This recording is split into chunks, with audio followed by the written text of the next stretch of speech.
میں سوتا ہوں تو دو فرشتے آتے ہیں، مجھے براق پہ بٹھاتے ہیں اور جنت کی سیر کراتے ہیں، براق پہ بٹھاتے ہیں اور اللہ اکبر۔ السلام علیکم، اسلامی پل چینل پر آپ سب کو خوش آمدید۔ ناظرین، ہم مسلمان ہیں اور ہم پہ واجب ہے کہ ہم اسلام و دینی علوم کے بارے میں اچھی طرح واقف ہوں، اس لیے ہمیں علماء کرام اور مفتی صاحبان کی ویڈیوز دیکھنی چاہیے تاکہ ہمیں بہترین آگاہی ہو سکے۔ تو آئیے دیکھتے ہیں اس ویڈیو میں ہمیں ہمارے مذہبی اسکالرز کیا سکھا رہے ہیں۔ داتا گانج بخش علی اجویری رحمت اللہ تعالی علیہ آپ فرماتے ہیں کہ حضرت جنید بغدادی کا مرید تھا، 4 دن پیر صاحب کے پاس آیا تو بعد میں خود پیر بن گیا، خود پیر بن گیا۔ وہ حضرت صاحب رحمت اللہ تعالی نے دیکھا آ نہیں رہا، مرید اولاد ہوتے ہیں، ان سے پیار ہوتا ہے، ان کو اہمیت دی جاتی ہے، اور بعض اوقات غلط فہمی کا شکار بھی ہو جاتے ہیں، اہمیت دی گئی یار نظر نہیں آ رہا، آپ نے سوچا شاید بیمار ہو گیا ہے۔ حضرت جنید بغدادی خود گھر تشریف لے گئے۔ حضرت جنید بغدادی جن کا ولیوں میں اس طرح مقام ہے جس طرح حضرت جبریل امین کا فرشتوں میں مقام ہے، اتنا بڑا، چل کے گھر گئے اور جا کے کہا السلام علیکم، کہتا جی وعلیکم السلام، کہتا تو آتا کیوں نہیں؟ کہتا مجھے اب آپ کی ضرورت ہی نہیں، میں اب خود بڑا پرہیزگار ہوں، مجھے کیا ضرورت ہے میں کسی کو اپنا بڑا مانوں، میں خود بڑا پرہیزگار ہوں۔ فرمایا ہوا کیا؟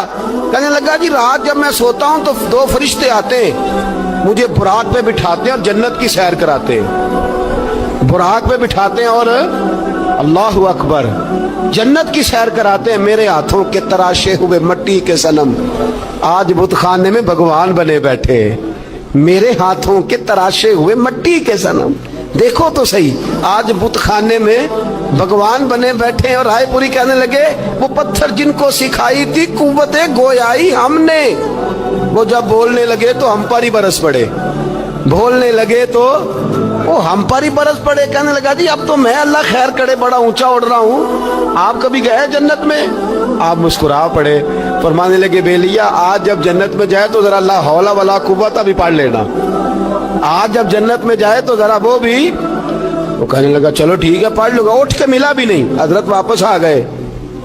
رات کو خواب آئی، جنت میں جانے لگا تو خیال آیا جناب جنید بغدادی نے کہا تھا پڑھ ہی لوں، پڑھنے لگا لا حول ولا قوت الا باللہ، آنکھ کھولی تو روڑی کے ڈھیر پہ بیٹھا تھا، روڑی کے ڈھیر پہ بیٹھا تھا۔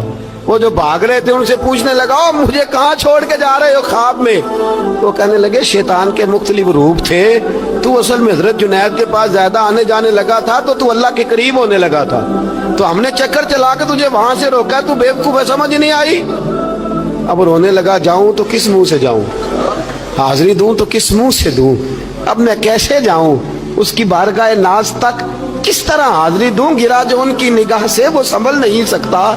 لیکن جیسے ہی دروازے سے اندر داخل ہوا حضرت جنید نے آنکھ اٹھائی اور مسکرائے، فرمایا میں نے تجھے پہلے ہی کہا تھا کہ لاہور تو پڑھ لینا، فرمایا آ جا، اللہ والوں کے دروازے بند نہیں ہوا کرتے، رب کریم کے بندوں کے دروازے تم ہی بند کرتے ہو، دل کا دروازہ جب بھی کرتے ہو یہاں تو دروازہ کوئی قابل تو ہو، ہم شان نہیں دیتے، مانگنے والوں کو تو دنیا بھی نہیں دیتے ہیں، تو آ تو صحیح، تو دیکھ تو صحیح، آج بھی بڑی خانقاہیں آباد ہیں، بڑے اللہ کے بندے، بڑے اللہ کے بندے جو بڑے طریقے سے لوگوں کو قائل کرنے والے، سمجھانے والے، لیکن ہم کسی کے ساتھ اصلاح کا تعلق قائم کرنے کو تیار، یہ والا سرمایہ ہم اکٹھا ہی نہیں کرتے، ہم خود بڑے ہیں۔ حالانکہ بڑا وہ ہوتا ہے جس کا کوئی بڑا ہوتا ہے، بڑا وہ ہوتا ہے جس کا کوئی بڑا نہیں ہوتا، وہ کبھی بھی بڑا۔ تو یہ صحبتیں، کسی نے محمود غزنوی سے کہا تھا تو بڑے عدل کرتا ہے، تو کہنے لگے اس لیے کہ میں نے حضرت ابو الحسن خرقانی کی ڈیوٹی کی ہے، میں نے ایک اللہ کے بندے کی، اس نے میرا دل صاف کر دیا۔ کہنے لگے حضرت ابو الحسن خرقانی کو میں نے پیغام دیا، میں نے کہا بابا جی ملنا ہے، تو بابا جی کہنے لگے تینوں کام میں کہ مینوں، اج کل دا مولوی میری طرح دا ہوندا تے او آندا چلو فوٹو تے آئے گی نا MP صاحب نال، جانا چاہیے چھیتی کرو، باقی کم چھڈو سارے، پہلے اتنے حاضری دئیے کہ قضا نہ ہو جائے، اللہ خیر فرمائے۔ تو کہا اب بادشاہ وقت محمود غزنوی کہنے لگا حضرت ابو الحسن خرقانی سے ملنا ہے، تو فرمانے لگے کام مجھے ہے کہ مجھے؟ کہنے لگا جی مجھے، تو فرمانے لگے آجا ملنا ہے تو मेरा क्या काम है तेरे पास? वो कहने लगा आपको पता नहीं मैं उलिल अमर हूँ, बादशाह वक्त हूँ, अतीउल्लाह व अतीउर रसूल व उलिल अम्र मिनकुम। तो आप फरमाने लगे मेरी अभी अतीउल्लाह व अतीउर रसूल ही पूरी नहीं हुई, इससे आगे गुजरूंगा तो कोई और बात होगी ना। खैर मजबूर हो गया अबुल हसन खरकानी। तवज्जो है आप हजरात की? कहते हैं हजरत के मुझे मजबूर कर दिया तो मैं खुद गया मिलने। जब मैं मिलने हाजिर हुआ ना तो मेरे दिल में ख्याल आया कि शायद बाबे का ख्याल है कि मैं कंजूस बादशाह हूँ। मैंने जब दिए ना मोटे नजराने और जब मैंने हीरे जवाहरात मुसल्ले के नीचे छोड़े और चमक आंखों तक आई तो बाबा जी उठ के मिले ही मिले। बड़ी ताकत होती है इन माल में, सरमाए में। लेकिन कहते हैं जब मैं अंदर गया तो बाबा जी ने मेरा इस्तकबाल ही नहीं किया। मैंने एक हाथ आगे किया तो बाबा जी ने भी एक ही किया, दूसरा किया तो फिर उन्होंने दूसरा किया। कहते मैं बैठ गया, उन्होंने ना मेरी तवाज़ो की, एक रोटी मेरे हाथ में दी, कई दिनों की खुश्क रोटी, और एक पानी का गिलास दिया। कहते मैं चबाने लगा ना तो मेरे गले में फंस गई। बादशाह नाजुक मिजाज होते, तवज्जो है अब हज़रात की। कहते अब मैंने क्या किया, वो रोटी तो ना खाई गई तो मैंने ना थोड़ी सी शर्पियाँ मुसल्ले के नीचे रखी। तो हज़रत अबुल हसन खरकानी कहने लगे, इधर देखिएगा, फरमाने लगे और तूने मेरी रोटी क्यों नहीं खाई? कहने लगा जी गले में फंस गई है। आप मुसल्ला उठा के कहने लगे ये दौलत भी ले जा, ये भी दरवेशों के गले में फंस जाती है, इसको ले जा उठा के, ये भी फंस जाती है, हमारे गले से नीचे नहीं उतरती, नीचे ले जा। वो कहता जब मैंने उठाई तो मुझे समझ आ गई ये वो वाला सूफी नहीं, ये अल्लाह वाला सूफी है, ये रब रब करने वाला सूफी है। इसकी नजर मेरी जेब पे नहीं, इसकी नजर तो मेरे दिल पे है। फरमाने लगे अब जब मेरे दिल की सफाई हो गई ना, तवज्जो है आप हज़रात की, जब सफाई हो गई ना दिल की, मैंने कहा नहीं ये अल्लाह वाले। तो कहते मैं उठा तो हज़रत अबुल हसन खरकानी भी खड़े हो गए और मुझे बाहर सवारी तक छोड़ने आए। कहते जब सवारी तक आए तो मैंने कहा कि हुजूर आती दफा तो कोई प्रोटोकॉल नहीं। और मानने लगे जब तू आया था तो अल्लाह वालों के बारे में बुरा गुमान लेके आया था, और अब तू जा रहा है तो अल्लाह वालों के बारे में दिल साफ करके जा रहा है। अब तेरी इज्जत करना जरूरी हो गया।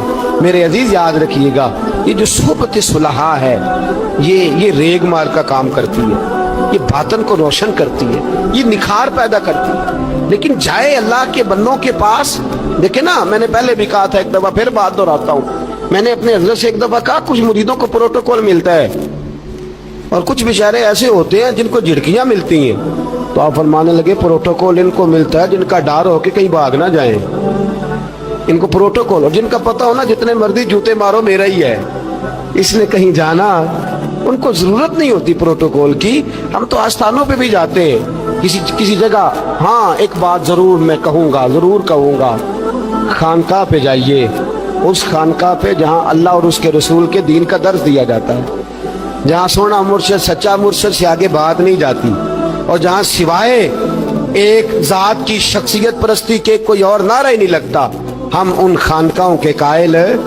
हमारी वो खानकाह हैं जहाँ रब रब का जिक्र होता है, जहाँ अल्लाह अल्लाह के नारे लगते हैं, जहाँ रब करीम को याद किया जाता है। यहाँ सूफी बैत अपनी करता है लेकिन वो तवज्जो अल्लाह करीम की तरफ कराता है, वो सुन्नत और शरीयत की पाबंदी कराता है, वो लोगों को दीन का रास्ता बतलाता है। लोग जाते उसके पास हैं लेकिन रास्ता उन्हें मदीने वाले महबूब का बताया जाता है। जिस जगह शरीयत की पासदारी, हम तो कच्ची बात ही नहीं करते, बिल्कुल कोई लैतो लाला नहीं, कच्ची बिल्कुल नहीं, 100% नहीं। बाबांगे दोहल कहते हैं जो शरीयत का बागी है हम उसके बागी है, हम उसके, बोलिए हम उसके। मैंने एक बंदा कहने लगा पिछली बारी, कहता जी एक बाबा है नेट के उत्ते, ए बाबा अपने आप सजदे पे करांदा है, ते मैं कहा बाबा उन्होंने आखो तुसी रख लो, असा इहदा की करना है, कोई जरूरी है सानू ही देना जे बाबा। इस तरह के कई बदतमीज हैं, हमारा उनसे कोई ताल्लुक, हमारा उनसे कोई रिश्ता, हमारा तो रिश्ता उन लोगों से है जो अल्लाह और उसके रसूल की बात करते हैं सल्लल्लाहु, जो कुरान का पैगाम देते हैं, जो हदीस मुस्तफ़ा खोल के अपने मुरीदीन के आगे रखते हैं। हमारा तो उन लोगों से रिश्ता है। अब कोई जाहिल आदमी को जाहिल बात करे तो हम उसके जिम्मेदार हैं, हमारी कोई जिम्मेदारी। और वैसे भी जब हम कह ही नहीं रहे हमारा बंदा है तो तुम हमारे खाते में क्यों डालते हो? और जेड़ा बंदा भी गलत करे साढ़े खाते पे आ जाना, जेड़ा भी गलत करे, हम बिल्कुल कायल नहीं है। मैंने एक बहुत बड़ी इज्तिमा में ऐलान किया तो फिर कहता हूँ, आज जिन दरबारों पे नशा बिकता है हम उन दरबारों को बंद करने के कायल हैं। जिस जगह ऐब होता है हम उस जगह लोगों को कस्तन मना करते हैं जाने, कस्तन कहते हैं बिल्कुल ना जाओ, कतन ना जाओ, कोई जरूरत नहीं। दरबार मज़ार अल्लाह के जिक्र की जगह है, और अगर वहां अल्लाह का जिक्र नहीं होता, कोई बदतमीजी होती है तो वहां जाना दुरुस्त, औरतों का दरबारों पे जाना दुरुस्त हम कायल ही नहीं है, कतई तौर पे कायल नहीं। औरत बड़ी बापर्दा जाएगी, उस सूरत में जाएगी जब गुजारा ही ना हो, तो क्या जरूरत है, बिल्कुल हम कायल नहीं है इन चीजों के। हम अहले तसव्वुफ उन लोगों को मानते हैं जो दीन की बात करते हैं, दीन का, और जिसे बिस्मिल्लाह भी सीधी ना पढ़नी आए, रटी रटाई दुआ मांगे। हम थोड़े खुश्क लोग हैं, हम नहीं करते पैरवी, हम नहीं दस्तबोसी करते, हम तो अकड़ के खड़े हो जाते अकड़। जी नाज़रीन, उम्मीद है आपको वीडियो पसंद आई होगी। कमेंट्स बॉक्स में अपनी कीमती राय का इजहार ज़रूर कीजिएगा। हमारे चैनल पर आप नए हैं तो हमारी वीडियोस को लाइक और चैनल्स को सब्सक्राइब ज़रूर कीजिए। शुक्रिया।